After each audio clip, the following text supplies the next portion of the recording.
बिहार में सरकार नहीं सर्कस चल रहा है।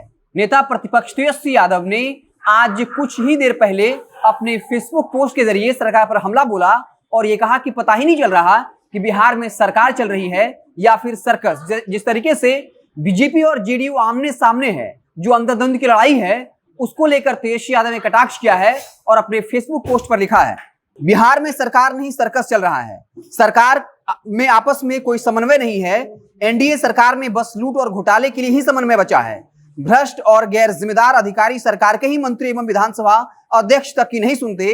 आम आदमी और विपक्ष के नेताओं की क्या सुनेंगे। प्रदेश में प्रशासनिक अराजकता है।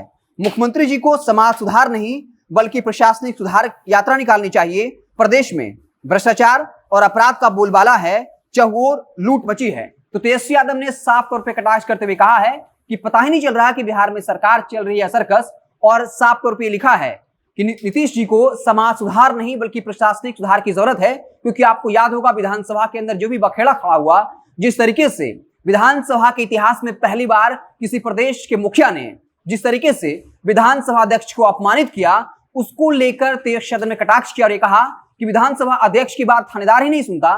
विधानसभा अध्यक्ष कहते हैं कि पुलिस वाला शराब की 100 बोतल पकड़ता है तो 90 बोतल छोड़ देता है, अपने पास रख लेता है और मात्र 10 बोतल रिकॉर्ड में दिखाता है। यानी वो 90 बोतल या तो खुद शराब पीता है या उसकी शराब की तस्करी करता है। और ये साफ तौर पे कहा कि जब पुलिस वाला विधानसभा अध्यक्ष की नहीं सुन रहा तो विपक्षी क्या सुनेगा, आम लोगों की क्या सुनेगा। इसके साथ ही तेजस्वी यादव ने अखबार की एक कटिंग को भी शेयर किया है, जिसमें साफ तौर पर लिखा है कि तेजस्वी यादव ने नीतीश कुमार को तानाशाह बताया है और सरकार की आलोचना की है। विधानसभा सत्र की जब शुरुआत हुई थी, तेजस्वी यादव आए थे, उस वक्त भी जो जेडीयू और बीजेपी के जो कंट्राडिक्शंस वाले बयान हैं, जो जिस तरीके से दोनों पार्टी के नेता एक दूसरे पर हमला कर रहे हैं, उसका जिक्र किया और ये कहा कि ललन सिंह उत्तर प्रदेश जाते हैं और ये बता देते हैं कि आप लोगों को तो पता ही है कि हमारा गठबंधन किस परिस्थिति में बना, यानी मजबूरी का गठबंधन। इसके अलावा बीजेपी के सांसद छेदी पासवान कहते हैं कि सीएम नीतीश सत्ता में बने रहने के लिए किसी भी हद तक जा सकते हैं, अगर उनको मौका मिले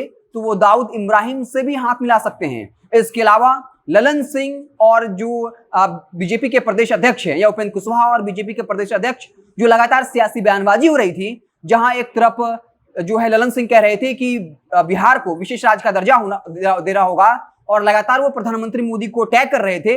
उसके जवाब में बीजेपी के प्रदेश अध्यक्ष ने कहा था कि अगर जेडीयू के नेता मर्यादा को लांघेंगे तो हमारे तरफ से भी करारा जवाब दिया जाएगा। हमारे पास बिहार में लाखों कार्यकर्ता हैं। तो इस तरीके से कई बयान को बताया गया। ये इस बात का भी जिक्र किया गया कि जेडीयू के विधायक ये बताते हैं कि जेडीयू का सांसद शराब का धंधा करता है, अफीम की खेती करता है, तो पता ही नहीं चल रहा कि बिहार में सरकार चल रही है सर्कस। हालांकि बता दें कि जो कुछ भी बखेड़ा हुआ था, सीएम नीतीश की मुलाकात विधानसभा अध्यक्ष विजय सिन्हा के साथ हुई। हालांकि तस्वीरों में, वीडियो में साफ तौर पर देखा जा सकता है कि नीतीश जी तो मुस्कुरा रहे हैं, लेकिन विजय सिन्हा का चेहरा उतरा हुआ है। कहा जा रहा है कि बीजेपी के आलाकमान नेताओं ने विजय सिन्हा को कहा कि मामले को सुलझा लीजिए।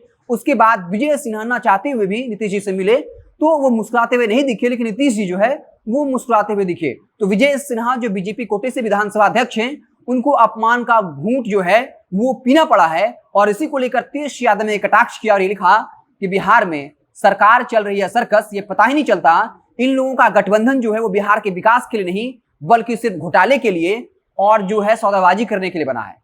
तो अब देखना दिलचस्प होगा कि जैसे तेजस्वी यादव ने इसको लेकर कटाक्ष किया है अपने फेसबुक पोस्ट के जरिए, तो स्वाभाविक तौर पर जेडीयू की तरफ से जवाब दिया जाएगा। हालांकि बता दें कि तेजस्वी यादव इस वक्त दिल्ली में मौजूद हैं। कल देर शाम वो अपनी पत्नी के साथ होली मनाने जो है वो दिल्ली पहुंचे, क्योंकि इस बार राबड़ी आवास होली के नाम पर वीरान सा रहने वाला है। जो राबड़ी आवास कभी लालू यादव के कुर्ता फाड़ होली के लिए जाना जाता था, लेकिन लालू यादव के समर्थकों को इस बात की पूरी आशा थी कि होली से पहले लालू यादव जेल से बाहर आ जाएंगे। ऐसा नहीं हुआ और इस बार राबड़ी आवास जो है वो वीरान सा रहने वाला है। कोई भी आरजेडी का कार्यकर्ता जो है वो राबड़ी आवास में होली मनाता हुआ नहीं दिखेगा। तेजस्वी यादव दिल्ली पहुंचे और वहीं से फेसबुक पोस्ट के जरिए सरकार पर जोरदार हमला बोला है। अब देखने वाली बात होगी कि जेडीयू की तरफ से क्या कुछ पलटवार किया जाता है। जैसे ही कुछ सियासी बयानबाजियां होंगी तो उसे हम आपको लगातार रूबरू कराते रहेंगे, जैसे लगातार कराते रहते हैं। आप देखते रहें जनता जंक्शन। बहुत बहुत धन्यवाद।